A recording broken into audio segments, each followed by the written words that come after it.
Hello everyone, it's time for a November 2020 Search Small Business Update. So let's dive right in.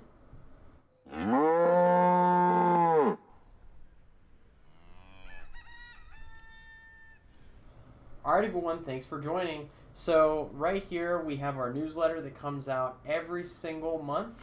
Now it's November 2020, so we have a new one, and this is the SEO newsletter update for small businesses. So we had a lot of really good questions this month. Tons of great questions focusing all over the place, from content to Google My Business to questions about even starting a business from new business owners potentially, which is always good to hear. So let's go on into the questions. First off, we have question from Sahar, who said, I was told recently that you need to spend at least $1,000 as a dentist or small business for Google Ads to do anything. Is that true? No, it's definitely not true. I have absolutely had lots of success with businesses spending way less than that. In fact, just yesterday I was looking at a business that spent about $200 and made $9,000.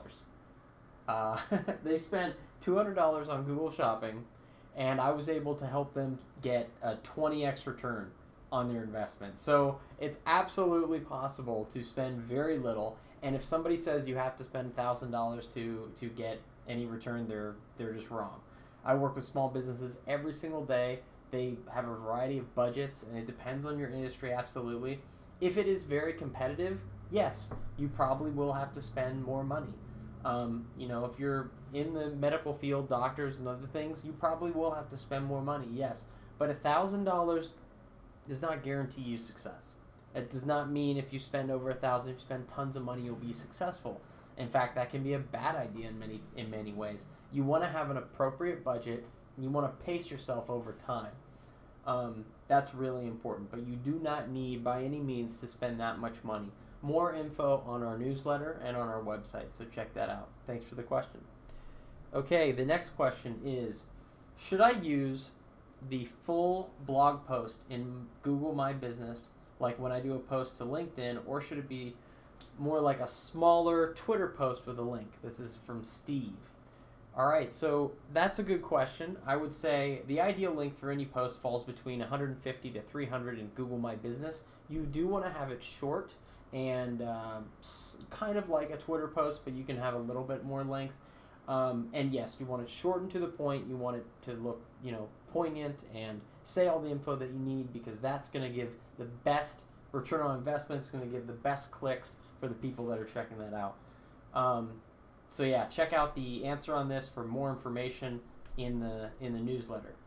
Okay, next question is it more important to have a business plan or to just go and start a business? This is from Lena.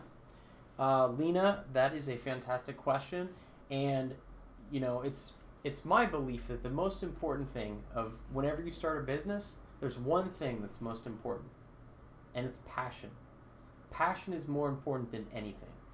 If you have a passion for whatever it is, if you're embroidering, your name on shirts or names on shirts, but that's your one thing you love to do. You want everyone to have this awesome shirt you love, and you just have to get that out there. That passion is way more important than some amazing quote-unquote business plan. I know tons of business owners that don't start with business plans that do very well. Now, that's not to say a business plan absolutely helps you. I had a business plan when I started my business because I wanted to flesh out everything as it might happen. Now, have I gone and used that business plan exactly? No, I have not. But now that I'm looking to grow my business, I'm going back to that business plan, which is right down there, and I'm going to look at it and say, what did I say back then? What did some of the numbers show? And then I'm going to also go back into Excel, because numbers are very important. The universal language is numbers. That speaks everywhere the same. So you want to make sure that when you plug this stuff in, it makes sense, that you have a financial plan for what you're doing. That's extremely important. But Is a business plan essential? No. You'll hear countless stories of businesses starting without a plan, without even permits. Now get permits, that's important. But without any of that stuff, and they just do it and they're a success.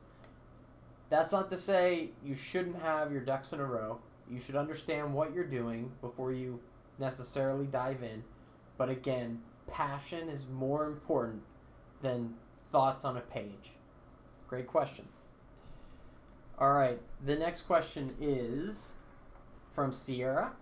How long does it take before Google Ads begin working? Great question, Sierra. So Google Ads generally, basically what I like to say is the first month is information gathering, getting info, trying out your ads, seeing what works, because Google needs time for its algorithms, for one, to understand what customers they're gonna serve, where they're gonna go, how they're gonna find those people. It takes time. And that's an absolute minimum of 2 weeks before you don't even want to mess with too many changes at all with Google. You want to have a good plan going forward, and that's what I do. I'm able to understand what needs to be done. It's kind of like writing out your business in the earlier question on paper to know what you're doing, and then write down the plan, have it set, and go, attack. And that's really important because then Google will say, okay, here's what we got to do. Now we just got to test it out and see if it works. Now you should be seeing gains after like 3 weeks, and if for some reason something's not working, contact either myself or your ads person and say, why isn't this working, or I'm not getting calls, because there might be something wrong. And that actually happened with a client recently where they said, hey, I'm not getting calls, I don't get it, and we had to correct the phone number issue. It happens, but better to take care of that early on than later. So let us know if there's anything wrong, and we'll fix that. The first month information gathering phase, I didn't finish this. The second month is like trial and error, and just kind of trying out stuff that you think will work based on your assumptions from the first month. And then the third month, you should kind of be set and understand what's working after that trial phase, and okay, now we're starting to have some success and this is working nicely. So I generally say 3 months is a good way to know some success and how things are going, and just to start seeing, the clicks and the page views and maybe some conversions that way. So great question. Next is, should we lower campaigns for Black Friday and Cyber Monday? This question's from Zach. Thanks, Zach. Black Friday and Cyber Monday is approaching. That is happening in November. These are massive days for shopping, and it's going to be even bigger this year, thanks to the health situation, which I know everyone is shopping online. Everyone is doing so many things right now online, and that's really where this stuff is going to be really big. So with Cyber Monday and that kind of stuff, I normally say, actually, if you can, and if your service industry in particular, be in that game.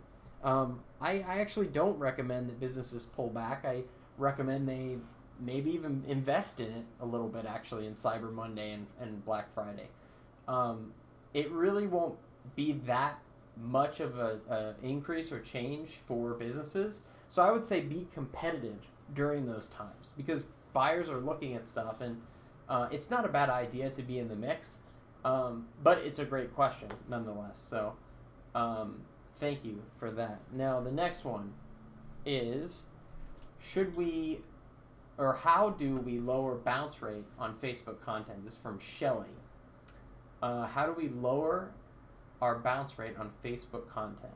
So this refers to clicks that come from a Facebook page, link referrals, content that you have on Facebook or social, and Google Analytics, and it shows you that your bounce rate, or the people that view the page then exit, is high. If all posts link to blog posts, then for the most part that's normally okay, because people would just be going to that page and then leaving, like reading and leaving. But you do want to check two things. Number one is you want to look through your pages and make sure you have internal links on your pages. And when you're looking at your website, you want to check out and see if there's things that are like called sticky factor. And like links on the side here, other links to posts, things that people can click on to kind of have interest of other articles. Sign up for ebook, other things to keep them on the page is important there. Number 2 is you want to look at your posts and make sure that the content exactly matches the customer expectation of where they're going. That's just, common. If you have an article that makes sense for what they're clicking, whether it's a Facebook post, I guess, that would be of housing or something, you want it to be of that, related to that, and ideally have other articles about housing or about their industry. If you connect with them, they will stay on your site. So that's really what it's all about. Serve your customer. Number 7 is, I told you we had a lot of questions here. Wow. Thanks, everyone. This is from Scott. How do we make content search friendly? Okay, that's a big, wow, it's a whopper. So for blog articles, I recommend using plugins for one, like if you have WordPress and stuff, like Yoast or SEMrush, which requires a paid account. These tools help you see content that's written and if it's the right length and form. For keywords, I recommend a tool that is called Ubersuggest, and this is a really good keyword tool, to just figure out what your keywords are, and it's free, which is a great price as always. But basically, like, this will give you keyword ideas and the costs and stuff. And let's look up like hair trimmers. So maybe I'm not logged in or something. I don't know why it's not working. Usually it's great. But for some reason this isn't working right now. But it does work, believe me. It's a good tool. Little fail there. It happens. So anyways, I would say use Ubersuggest. Find keywords that fit your business. Sort by high CPC. And then say, okay, you want to use the keywords that are of a high cost, so you don't pay for those keywords. And you want to put those keywords into your blog post. So as you're doing this too, other tools, like if I look up hair trimmer, then at the bottom I can say, okay, here are some hair trimmers. At the bottom, these are popular search words right here. So just say professional hair trimmer. This is another cheapo way of doing it, which is just saying these are the top words that people search. So I want to maybe put some of these into my articles. And then further, you can use a tool like Google Trends, and you can type in hair trimmer, barber clipper, probably hair clippers. Wow, that's surprising. Barber clippers is more popular than hair trimmers. What? See, I didn't even know that.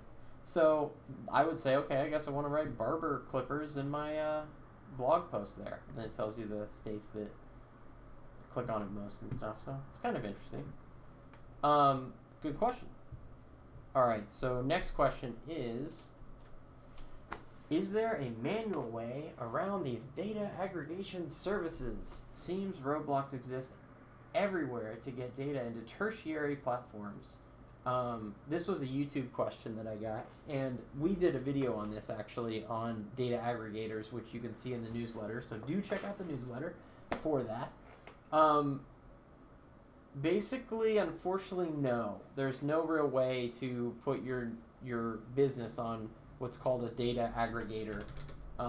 Data aggregators are really helpful because they basically link out to all kinds of websites, and they're very powerful in the way of spreading your message, I guess, your listing. So like these four, actually there's less now, either Infogroup or Axiom is out now, and these basically spread your listing across all those websites, all over the web, and are very helpful. So how you would get your name on those. Unfortunately, They don't make it anymore, so you can just put it on those. You really need to use a listing service like Yext, or we use Advice Local. We have a partnership with them, so if you sign up with our web service, you can basically get the access to that, and we'll put you on there, which is pretty cool. And that really helps, with listings, like this thing here. These are our listing service. You can actually go to our website and check your listings right here and see how you're doing, and that's an easy way to do it. So maybe try that out. This is like what the page looks like. You can get a report basically of all the different platforms and things that it could be sent to. So that's pretty cool. You could try that out. Good question. So let's go into the final question. So the final question is, we are a medical practice. We want to hold on advertising until January. Do you think that's a good idea? Yeah, why not? If you want to hold, do it. Yeah, that's fine. I would say overall, avoiding the noise from coming into November and December is a good idea if you're medical. The one thing, and you're not retail, the one thing is, you have to look at your sector, your business, because sometimes there's more injuries or, things that might happen more in December. I don't know, people are visiting or doing other things, but stay safe, wear masks, do all that good stuff, social distance, of course. But, there could be increases in business, so you might want to take that into account. Also, people need to, might have to spend on benefits for the end of the year. That could be something. So be aware of that kind of thing. If it doesn't apply to you, then yeah, by all means, you could wait until January to run ads. So great question. All right. Now, next, some SEO news. So in terms of the news, we had a couple of things happen. Google listings basically are going to be free worldwide mid-October. That's big news, where basically you can get your listings on Google Shopping, which is really cool. You still have to have a data feed and do all that kind of stuff, so you have to be in it. You can't just be there. That is something that our business helps with. We put businesses and create their Google feed, put them on Google Merchant Center, get them approved, and get them out there. But technically it is free, so you don't any longer just get there from Google Ads, which is pretty cool. Google Ads helps as well if you do that, but it's also free, so that's good. The next one was SEO's brace for new Google update. Yeah, this is just something that's happening where there's been some chatter that an algorithm update had occurred the end of October. Maybe not. Luckily, all of our clients have been doing very well, so that's always awesome. If you notice anything different, just let us know, and we'll adjust accordingly. But overall, things are good because we follow white hat SEO techniques that are tried and true, and they work very well. So it's all good there, and it's kind of playing the long game, basically. But yes, SEOs are waiting for that. Okay, this is a big one. So this month, the Google Ads housing, employment, and credit sectors were hit. There was a shift because of the Fair Housing Act. I think it was, National Fair Housing Alliance had a lawsuit with Facebook, and this had far-reaching impacts across the ad industry, and it really kind of changed the game in many ways. Facebook was sued by the NAFHA for discrimination. Never good. Facebook was blatantly discriminating. There was no way around it. Like, they were clearly doing that, because you could say, exclude Hispanics, exclude African Americans from my ads. Don't show it to them. That is terrible. That is horrible. The problem here is that, it's not the same on, like, Bing or Google. Google doesn't do that. Google, you can target people in the sense that you can target the zip code. You could target like even a mile around a place technically. You can target income, but you can't target race. You could actually target race on Facebook. You can target age on Google and Bing. So they say that's discriminatory, but it's also what is marketing? Marketing is targeting people for your customers, trying to find them, because if you have a very expensive product, it doesn't make sense to advertise to people that can't afford it. That's just simple math, unfortunately. And you don't want to waste money as an advertiser, as a business owner, especially small businesses that are counting pennies right now. They don't want to waste their money, by targeting people that can't afford their products. But if you're discriminating against like races, I totally understand. If there's malicious intent between ages, that could be a problem as well. But for the most part, I mean, I feel like if it's just income and even age, because there's a lot of industries that are really hurt by this, like senior communities, for example, they have to show ads to 18-year-olds.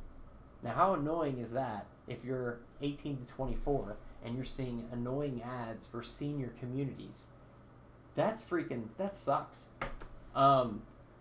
It's a pain. So I know I see drug commercials that I never would need or want, and they're very annoying. And it's just another one of those things that unfortunately in the next, I guess forever now, we're going to see ads that in housing, credit lending, and employment that don't really relate to the customer, unfortunately, and kind of hurt business. So that really sucks to me. I think there needs to be some clarification on this. Facebook absolutely did something wrong. With the way you can target, it seems almost just purely discriminatory. But with Facebook and Bing, I just honestly see it as marketing. If you disagree, please share your comments below. Tell me why I'm wrong, or if this makes sense to you. As a marketer, to me, it's marketing in the sense that on Google and Bing, you have a product that's too much. Like if you're selling a $700,000 home, you shouldn't even advertise to people that make under $60,000 a year or less or whatever, because in all honesty, they can't afford it. Even if you count all your pennies and save up your whole life, yeah, technically, but that pool is so small, it just doesn't make sense. Yeah, it's a stretch. I don't go too far the other way. This is also business at the end of the day. So if you have an opinion, let me know. I'm curious. I want to know. I want to grow. But that's just what I think from a marketing standpoint. So, also we have, I'm going to move on. Also we have some important strategy guides for creating a social calendar. Is very important this month for your business. If you're creating you need a holiday strategy guide. Very important. So sit down, create your content calendar. I just did that with a customer. It really helps to plot out what's going to happen from November to December and January. Lots of big events happening, so it's really important to understand how your business is going to post during those times. So we also have a good article on the new normal. That's really good for small businesses. Definitely check that out. This month's charity, very important, is the New Directions Career Center. We recommend every month we donate to a charity, and we recommend you help us support this charity as well. Donate money to New Directions. New Directions is a charity that helps provide job assistance to low-income families, including career counseling. And that's very important to get people jobs and get people working, get them money. Everybody needs that. That would be good. So thanks to Crossworks this month for letting us know about that charity. We also have some very funny memes and all this stuff, so check that out on our newsletter. Some funny stuff that just happen every month. We love those memes. Finally, there is a live event happening, a big live event that's happening November 6th, and that is Thermostat Cultures Live.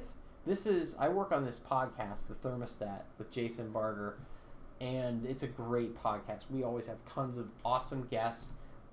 Compelling cultures. And I definitely recommend you check that out. This is a live event that is happening. It's actually a live stream. Not necessarily live in that sense, but it is live, and it has tons of really great business leaders from Ernst & Young, EY, Starbucks, Cleveland Cavaliers, the CEO of Pelotonia, Leadership for Education Equality. Really cool stuff that's happening this month at the event. So do check out the Thermostat Cultures Live event and register for that event. Go register for that event. Good stuff. So thanks everyone for watching. I hope this was helpful, interesting, all of that good stuff. Do support local. It's really important right now that you go out and support restaurants because they need your help right now. Local restaurants this winter, it's going to be tough. So please go out and just carry out some food. Wear masks, be safe, but carry out to some of your favorite restaurants and enjoy. Be safe and be well, everyone. Thanks for watching. Oh, like and subscribe. Don't forget like and subscribe. That really helps the channel. I do really appreciate that. Thank you, everybody. Bye-bye.